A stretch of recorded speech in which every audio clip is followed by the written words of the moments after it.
Throughout history, deception has often proven as powerful as a sword.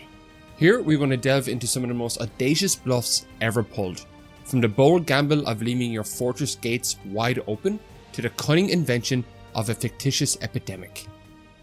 The empty fort strategy is one of the most famous psychological tactics described in traditional Chinese military thinking. It belongs to the 36 stratagems, a classic collection of military principles compiled during the Ming Dynasty, though many of the tactics it records are drawn from much earlier periods of Chinese history. At its core, the empty fort strategy involves creating the illusion of strength when one is actually vulnerable. A commander facing overwhelming odds deliberately leaves the city gates open, removes visible defenses, and acts with calm indifference in order to sow doubt in the attacking enemy's mind. The idea is to make the enemy believe that an ambush or trap must be waiting inside, causing them to retreat without a fight. The most famous account of this tactic involves the legendary strategist Zhuge Liang during the Three Kingdoms period. According to the Romance of the Three Kingdoms, a highly dramatized 14th century novel based loosely on historical events, Liang found himself in a desperate situation. His forces were severely outnumbered, and most of his army was away on campaign. When the enemy general advanced with a large force towards Liang's position at Xicheng, it seemed certain that the city would fall. Rather than prepare for a hopeless defense, Liang ordered the gates of the city to be thrown wide open. He had a handful of soldiers sweep the streets and pretend to be indifferent to the advancing army. Liang himself sat atop the city gate, calmly playing a lute. Seeing this strange and unnerving scene, the enemy general hesitated. Fearing a hidden trap, he withdrew his troops, sparing Liang from certain defeat. It is important to know, however, that while the Romance of the Three Kingdoms popularized the story, historians debate its authenticity. There is little direct historical evidence from contemporary sources like the records of the Three Kingdoms that this incident happened exactly as described. But it's mentioned in the 36 stratagems, and the fact it has been ascribed to numerous campaigns suggests it was probably actually used at one point. The tactic's enduring fame lies not only in its cleverness, but in its broader lesson. At times of weakness, boldness and calculated risk can sometimes achieve what strength alone cannot. The empty fort strategy remains a celebrated example of using fear, psychology, and deception in military leadership. Operation Fortitude was one of the greatest deception campaigns in military history, a shadow war waged in the months leading up to D-Day. As Allied forces prepared to strike German-occupied France, they faced a deadly challenge: how to land successfully on heavily defended shores without being crushed by German reinforcements. To tilt the odds, they turned to misdirection on a massive scale. The plan was divided into two parts: Fortitude North and Fortitude South. Fortitude North aimed to convince Germany that Allied forces would invade Norway, forcing the Germans to spread their forces thin across Scandinavia. Fortitude South, however, was the centerpiece. Its goal was to deceive German commanders into believing that the main invasion force would fall not on the beaches of Normandy, but at Pays de Calais, the narrowest point between Britain and France, and logically the most obvious choice for an assault. To bring the illusion to life, the Allies created an entire fake army group, the 1st US Army Group, supposedly commanded by the famous and aggressive General George S. Patton. Across southern England, inflatable tanks, wooden landing craft, fake radio chatter, and dummy supply depots were constructed with painstaking detail.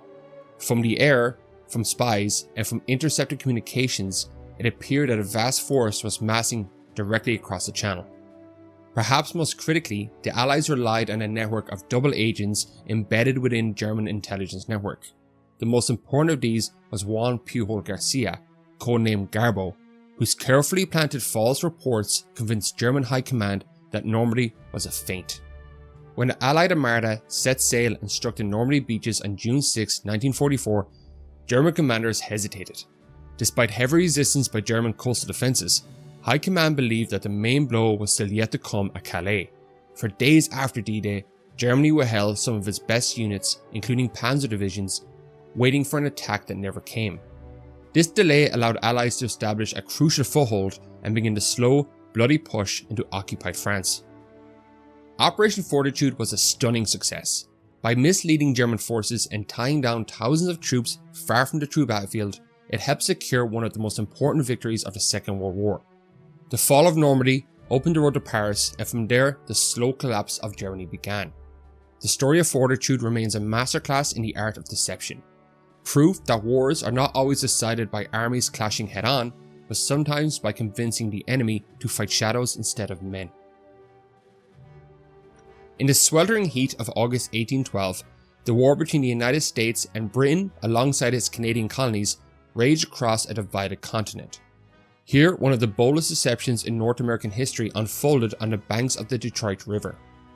British Major General Isaac Brock, allied with the legendary Shawnee leader Tecumseh, turned fear into weapons more powerful than cannon or musket, and managed to capture the American-held fort of Detroit, not through bloodshed but through psychology and theatrical cunning.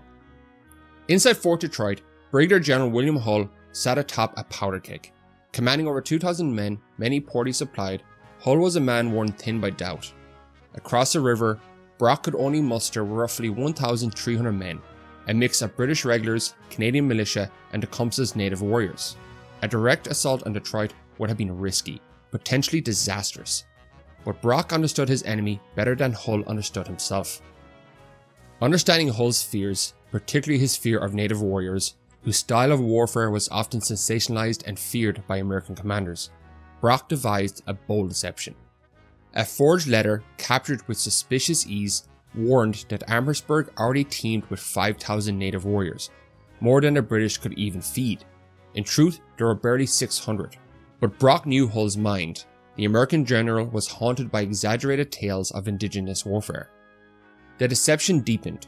Brock dressed his militia in surplus uniforms from the 41st Regiment, making it appear as though his ranks were filled with seasoned regulars.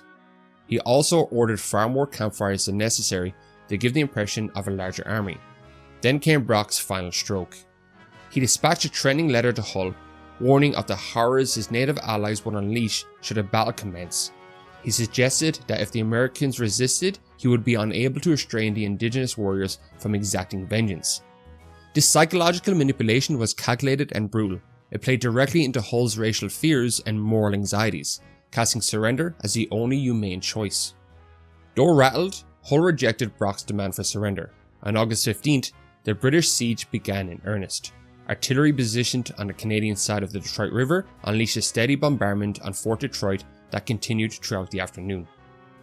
In the early hours of August 16th, Tecumseh's warriors crossed the river under cover of darkness, followed closely by Brock's main force. Brock maneuvered his troops to the rear of the fort, targeting its weakest defenses. Meanwhile, Tecumseh staged a ghost army in the woods, his warriors looping in endless circles to create the illusion of thousands waiting just beyond sight. The bluff had worked perfectly. Convinced that the fort's collapse was inevitable and haunted by Brock's threats of impending massacre, Hull made a swift decision. He ordered a white flag raised over Detroit, signaling surrender. Brock was hailed a hero, and the alliance with Tecumseh was temporarily strengthened. The fall of Detroit was a humiliating blow to American morale and a strategic coup for the British early in the war. Roughly 2,200 soldiers surrendered, along with 39 cannons, stockpiles of ammunition, essential supplies, and the incomplete ship Adams, which the British soon rechristened Detroit. With the loss, the entire Michigan territory fell back under British rule. News of the surrender ignited widespread anger and disbelief across the United States. General William Hull faced a court-martial and was sentenced to death, though the sentence was later commuted. Haunted by the belief that he was facing an unstoppable enemy force, Hull defended his decision by claiming he had spared his men and some 700 civilians, including his daughter and granddaughter, from the horrors of an Indian massacre.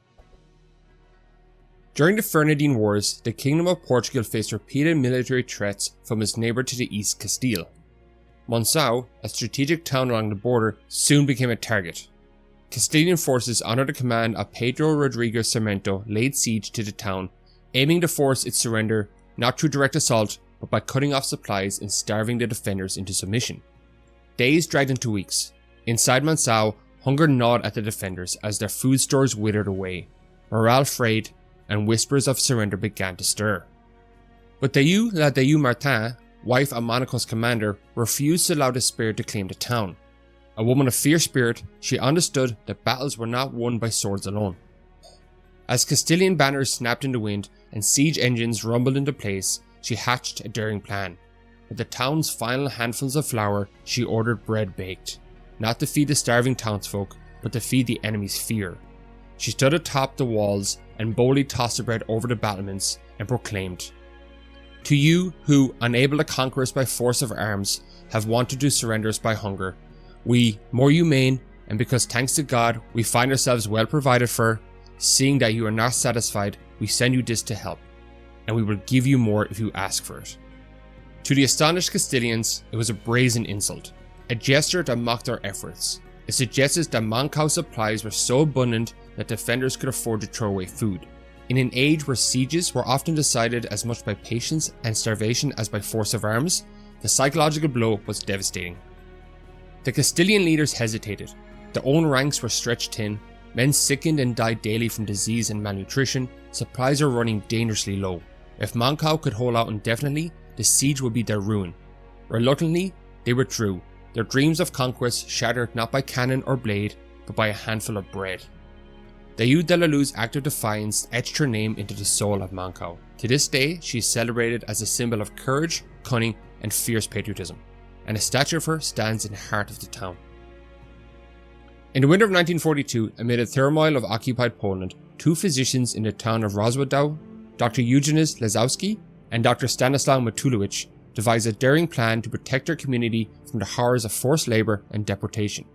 The weapon was not a firearm, but a microscopic bacterium, and their battleground was the realm of perception and fear. Dr. Matulewicz had discovered that by injecting individuals dead strains of the Proteus bacterium, they would test positive for typhus, despite showing no symptoms of the disease. Recognizing the occupying forces' racist fears that Jewish people were dirty and their deep-seated dread of typhus, a disease that had previously devastated military ranks, the doctors saw an opportunity to exploit this fear. They began by administering these innocuous injections to patients, informing them that it was a protein stimulation therapy to bolster their health. Blood samples were sent to German laboratories, returned positive for typhus, prompting the authorities to impose a quarantine on Rozwadów and 12 neighbouring villages. This quarantine effectively shielded approximately 8,000 residents from the reach of the occupiers, who were now reluctant to enter what they believed to be a disease-ridden area. The doctors meticulously managed the spread of the fake epidemic, ensuring it mimicked the natural progression of a real outbreak. They documented each case with detailed medical records, anticipating potential inspections. However, suspicion arose when the deaths weren't matching the rate of infection, and an investigative team was dispatched. So another plan was devised. The doctors hosted the team with traditional Polish hospitality, complete with vodka and music, diverting attention from any inconsistencies. This ingenious deception remained effective until the end of the occupation, safeguarding thousands from the grim fate that befell many others during this dark chapter of history. Dr. Lesowski later reflected on his actions, stating, "I finally knew what my role in this war was to be." Through their courage and ingenuity, Dr. Lesowski and Matulewicz demonstrated the profound impact of medical knowledge and ethical conviction in the face of overwhelming adversity,